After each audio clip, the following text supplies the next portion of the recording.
Yes पंडित जी, क्या नाम है आपका? सौर्य पांडे।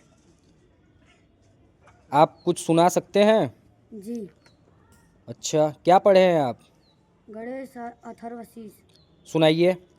ओम नमस्ते गणपतये तमेव प्रत्यक्षं तत्त्वमसि तमेव केवलं करतासि त्वमेव केवलं धरतासि त्वमेव केवलं हरतासि त्वमेव सर्वं खल्विदं ब्रह्मासि त्वं साक्षादात्मासि नित्यम् इदं वक्ष्मि सत्यं वक्ष्मि अवत्वं माम् अवतारम् अवशोतारम् अवधातारम् अवधातारम् अवानुचानमवशिष्यम् अपश्चातात् अपुरस्तात् अवचोतरातात् अवदक्षिणातात् अवचोधवातात् अवाधरातात् सर्वतो मां पाहि पाहि समन्तात्